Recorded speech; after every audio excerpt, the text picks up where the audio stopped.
मैं जितेंद्र सिंह अपने YouTube channel Singh medical classes में आप सभी का स्वागत करता हूं। आज की वीडियो में हम बात करेंगे विटामिन डी की कमी या विटामिन डी की डेफिशिएंसी। विटामिन डी की डेफिशिएंसी को और एक नाम से जानते हैं जिसका नाम है हाइपोविटामिनोसिस डी। जैसा कि सबको पता है, आजकल भागदौड़ की जिंदगी में सबको कुछ न कुछ विटामिन की कमी रहती है। उसी में एक हमारे शरीर से रिलेटेड, जैसे कि हमारे शरीर में कई विटामिनों की जरूरत है, उसी तरह से हमारे शरीर को विटामिन डी की भी जरूरत पड़ती है। विटामिन डी हमारे मांसपेशियों और हड्डियों के लिए बहुत ही महत्वपूर्ण कारक है या बहुत ही महत्वपूर्ण विटामिन है।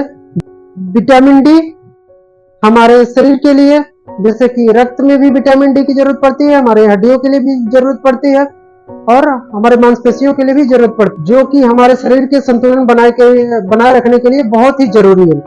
लेकिन खास करके देखिए, तो विटामिन डी की कमी किसी एज वालों को भी हो सकता है, कभी बच्चों को भी हो सकता है, कभी बुजुर्गों में हो सकता है और कभी ज्यादा जिनका रंग डिफरेंस है उनमें, या कहें तो एक मेलानिन हार्मोन्स होता है, जिनमें मेलानिन हार्मोन्स की अधिकता होती है, उन लोगों को विटामिन डी की डेफिशिएंसी हो सकती है, विटामिन डी3 की कमी हो सकती है। अब देखिए, जो बच्चों में विटामिन डी की कमी होती है तो उस स्थिति को या उस स्थिति में बच्चों की हड्डियां टेढ़ी मेढ़ी होती जाती हैं, बनावटी तरह से टेढ़ी बनने लगती हैं, टेढ़ी में ही आगे की तरफ बच्चा बढ़ने लगता है। उस स्थिति में देखने में बहुत बच्चा भद्दा लगने लगता है, जिसमें कि हड्डियां टेढ़ी मेढ़ी हो जाती हैं।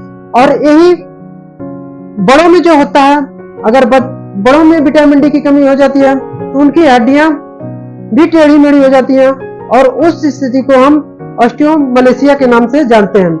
जैसा कि बच्चों में रिकेट्स होता हो, उसी तरह से बड़ों में विटामिन डी की कमी के कारण होने वाला ऑस्टियोमलेशिया के नाम से भी जानते हैं। हम बात करते हैं कैसे पहचानेंगे विटामिन डी की कमी है।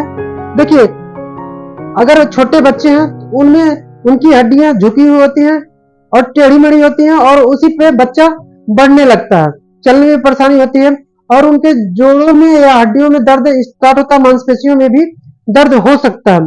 अब उसी तरह से वयस्क में या एडल्ट की बात करें तो एडल्ट में उनके जॉइंट्स पेन होंगे, उनको थकान होगा, उनके हड्डियों में भी दर्द हो सकता है, मांसपेशियों में भी ऐंठन होने लगती है, उनके मस्तिष्क में भी अवसाद उत्पन्न होने लगते हैं, मतलब उनको एक मेंटल रोग भी होने की संभावना होती है। अब विटामिन डी के कारण हम बात कर रहे हैं। विटामिन डी के कारण क्या, जैसे कि विटामिन डी3 हमें खाद्य पदार्थों से नहीं मिल पाता या विटामिन डी सूर्य के प्रकाश से नहीं मिल पाता, उस स्थिति में भी विटामिन डी की कमी हो जाती है।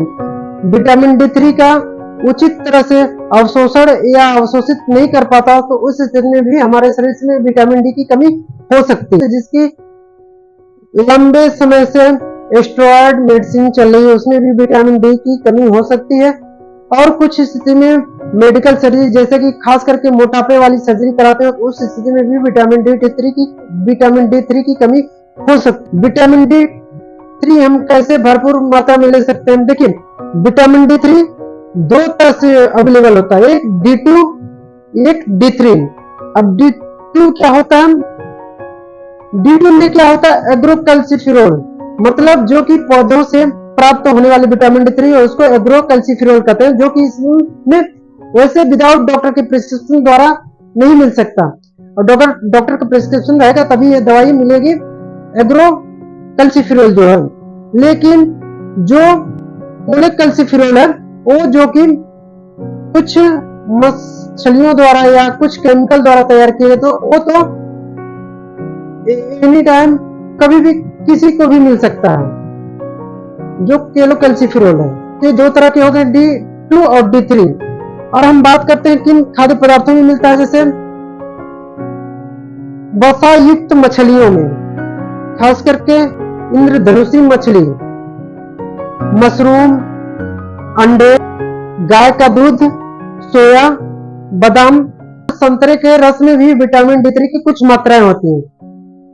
तो ये सब खाने से हमारे शरीर में कुछ विटामिन डी3 की मात्रा पूरी हो सकती है। कुछ तरह से, जैसे ही आप ऑर्थोपेडिक डॉक्टर से कंसल्ट करते हो, उस स्थिति में आपको डॉक्टर लिखेगा केलोकैल्सिफेरॉल, तो आपको डोज आसानी से मिल जाती है और उससे आप पूरा कर सकते हैं। तो आज की वीडियो में बस इतना ही, मिलते हैं किसी और वीडियो में किसी और टॉपिक पर, तब तक के लिए धन्यवाद।